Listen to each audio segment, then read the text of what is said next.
It's the start of a new year. And that means filling in the bullet journal. I want to thank you guys for joining me on this journey for 2024. I know I only started this journal in July, I think it was, but I want to say that this has probably been the longest bullet journal that I have maintained since I started doing bullet journals. I have found a system that works for me, and I really do enjoy taking the time to build it every month. So we started in June or July, which meant that I only had 6 months planned for the beginning of the journal because I didn't know how much I was actually going to take up and whether or not it would be a full year able to be housed in this one volume. I have the room, so we're going to fill in some of the blank pages that have been in the journal in the front of it to allow for the rest of the span of 6 months.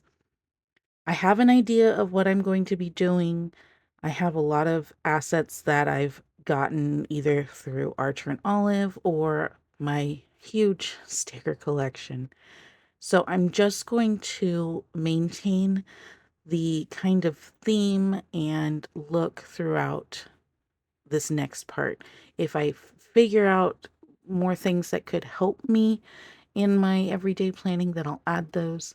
But right now, it's just going to be kind of the same basic setup. There's not going to be a lot of flash in this one because there's not really much that I'm looking forward to in January. There's like no major holidays except for one. There's no real birthdays except for one.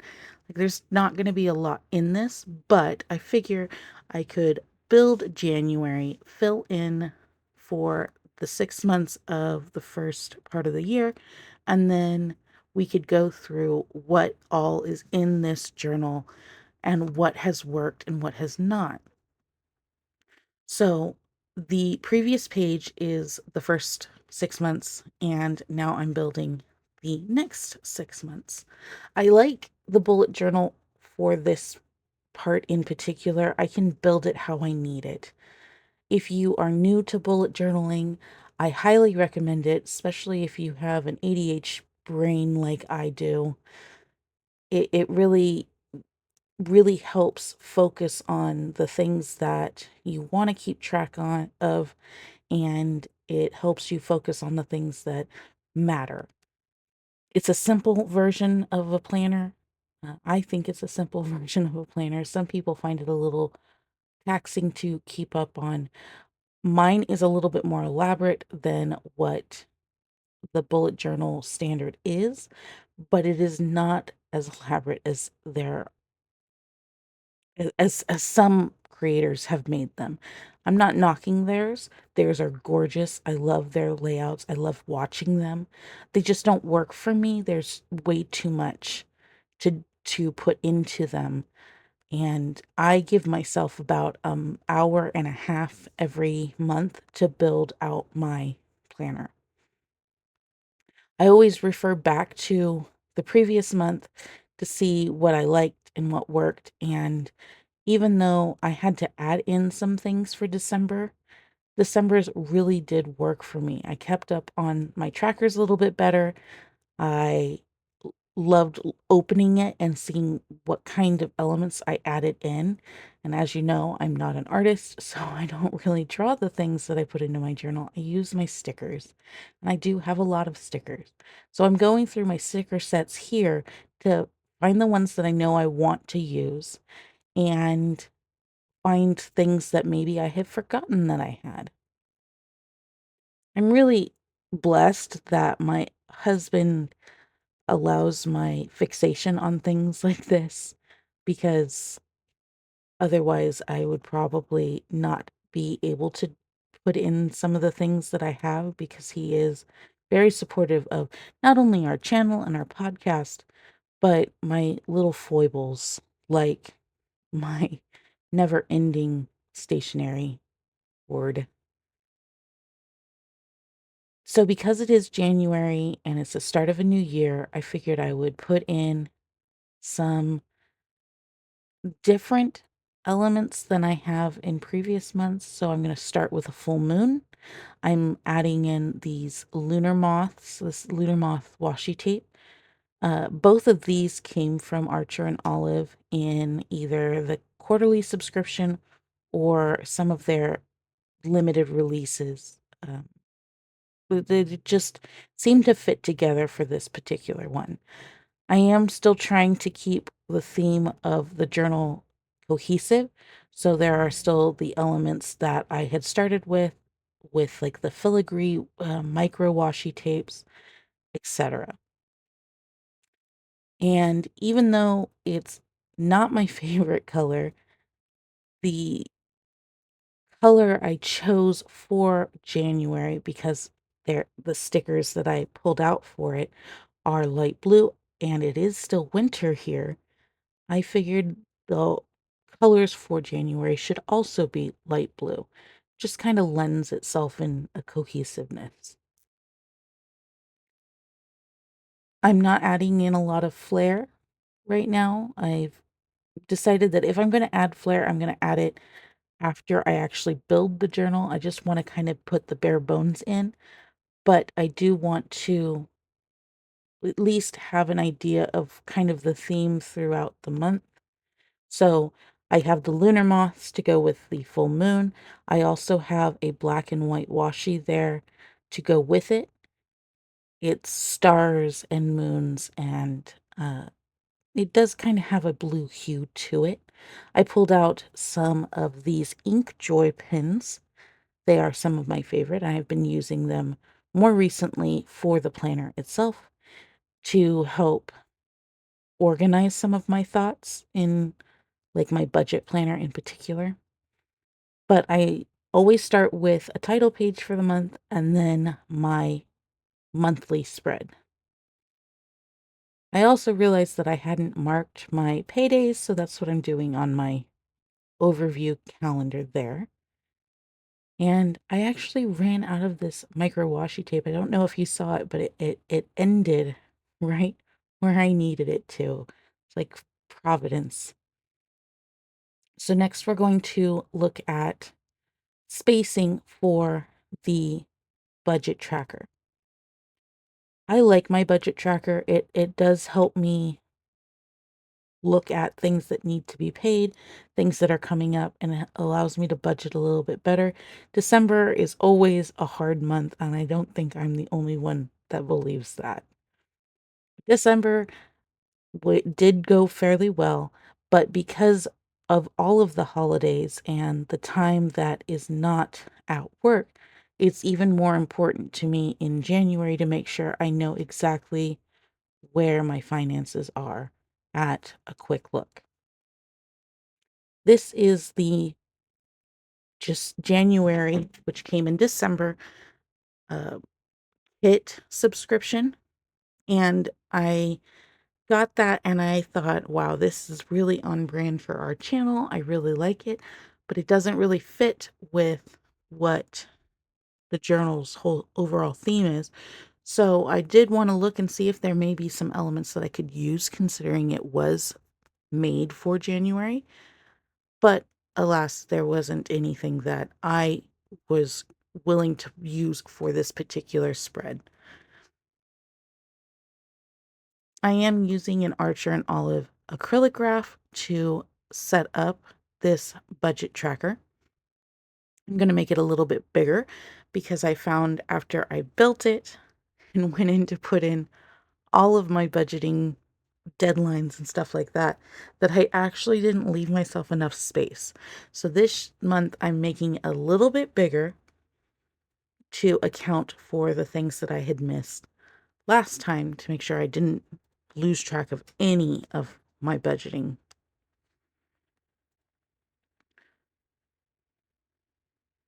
For the finance tracker, we are using the Clever Fox finance tracking stickers, which I have been using for months now. I love them. I highly recommend them. They have multiple sticker packs. I have at least 2 sets of all of their sticker packs at this point because I use them so much. If you are new to bullet journaling, I would suggest starting small with elements that you know you're going to use and then build from there. The greatest thing about the system is you can build it to your needs. I have been trying to keep my pay periods color coded to help me better track things. And thankfully, these these sticker packs do have an array of colors that actually match my Inkjoy pens. So that makes it 10 times easier for me to put things together. I just have to find the right colors to match.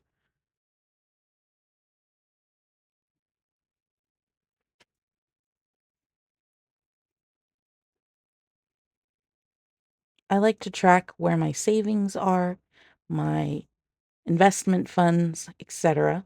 And that's what the little piggy stickers are for. I like to write down as soon as I am made aware of what my paycheck is, that into one of the little stickers there. And that just helps me envision what I'm going to be saving at the end of the month. Next, we're setting up the weekly planners. And January starts on a Wednesday. So normally I get to kind of figure out how many boxes I need, how many of those sections that I need for each weekly.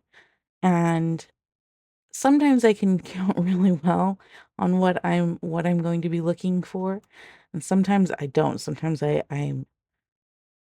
underestimate how many weekly daily boxes I'm going to need. But quick math here, if I can just count for 5 days of the week and then one extra for the weekend, then I have a full spread of 6 sections for an entire week. But we start on Wednesday for the first of the month. So that means first 3 days are going to be on one page and then the rest of the week will be on the next. But that means when I have a full spread open, I also have my weekend starting at the top. So it kind of works out. I'm trying to keep blue across the whole month. So my weekday and my date stickers are all going to be blue.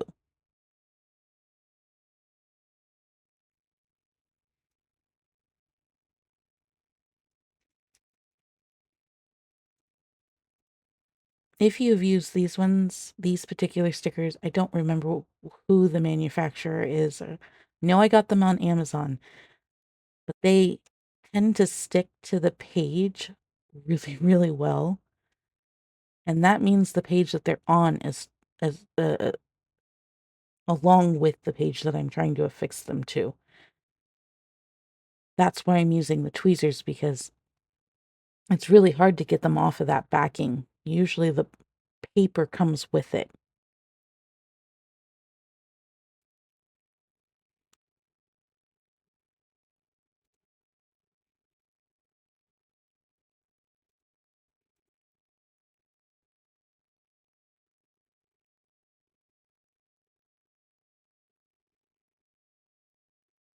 If you notice, I don't necessarily count my sections after that first one because thankfully I have a dark line through the page where the washi tape was previously.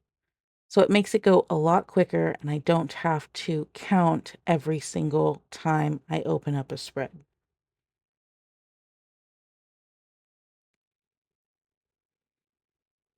Now, because I have absolutely no faith in my counting ability, I am horrible with numbers, which is why you see me recount very often. I am putting in my date stickers to help me make sure I have enough sections for the entire month.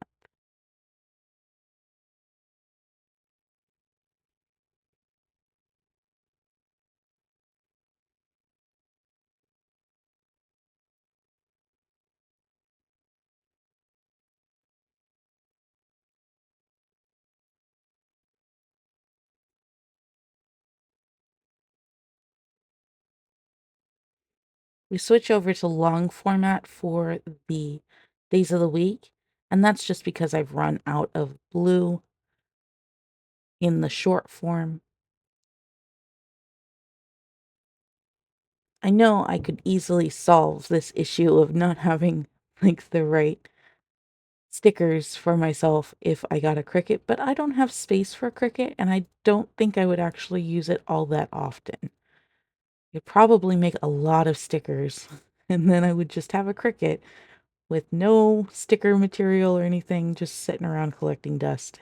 And I already have way too many hobbies to do that to myself or to my poor husband.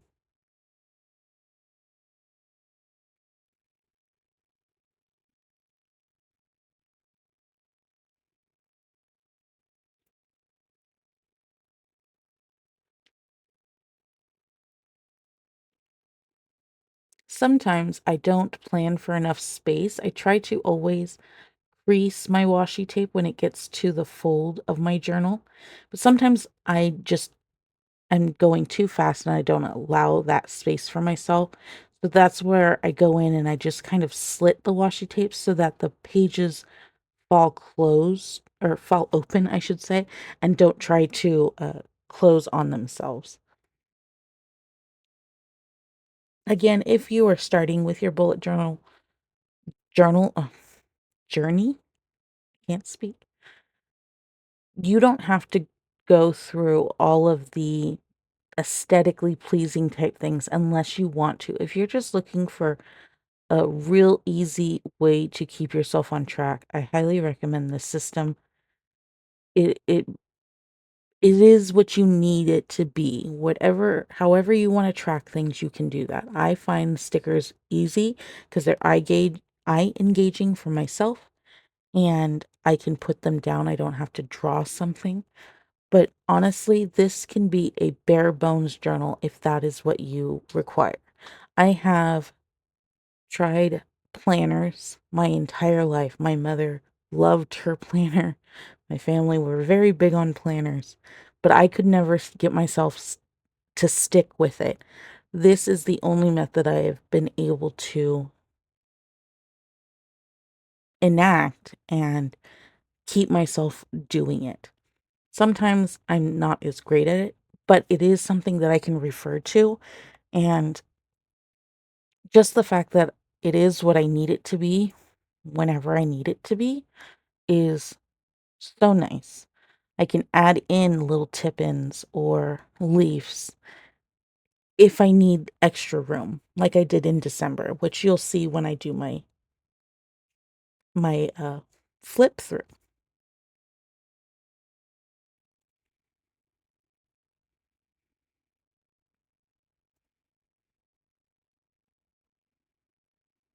Like I said, January is not going to have a lot in it because I don't really expect a lot to be happening, but it's always good to refresh myself with the different things that I have available to me for my planners. Here I'm actually looking for more of these hydration trackers. Unfortunately, the Clever Fox fitness set only has one page of these, and I go through them a lot.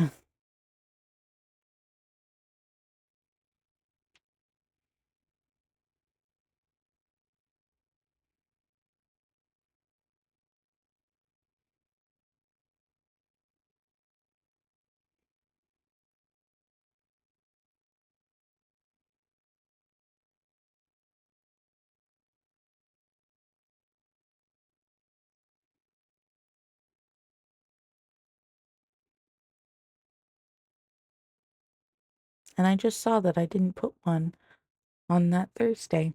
Hmm. I need to go back and add one in. And now the flip through. I'm going to slow it down so we can see. I have two pockets. I have my key, my index, and some goals, long term and short. I haven't added any in, and I haven't really achieved any of those goals, but I also have a list of 24 things that I wanted to do in 24. Here is my look ahead for the year, previous year, and this year. And then I have a birthday calendar or anniversary calendar. Here are some trackers for different things, mostly social media and posting, things that have happened. They're just notable events. Some empty pages in case I want to fill some things in. And then here we start with July. As you can see, flipping through this, my journal has changed since I started it to where we are now. We didn't have a budget tracker, and we did have a brain dump. In August, I started the budget tracker, and I was maintaining these smaller sections for my weeklies. We continued with the budget tracker, and then we added in some other trackers, mainly for sleep and hydration. Wasn't really great with them, um, but as you can see, we did add them in. I also added in some affirmations, also not great at that. Then we started adding some different elements for aesthetic reasons. Here in November is where I switched from doing these smaller sections to larger sections, and that actually helped a lot. It gave me more room to add things in that I thought I would need. Here's December. Here's some tip-ins when I realized I didn't have enough space for shopping lists or grocery lists, things I wanted to do. I also added this little tip in here for New Year's, and then we are at January. It's a lot less than previous months, but it's a little bit more streamlined for me. I hope you guys enjoyed building this journal with me. I hope you continue watching the videos of the bullet journey with me because I really do enjoy the feedback. I have gotten some. I wish I'd get some more from you guys, but it is what it is. If you want to see more of this content, please let me know. I am always happy to hear from you guys. Thank you so much and have a happy new year.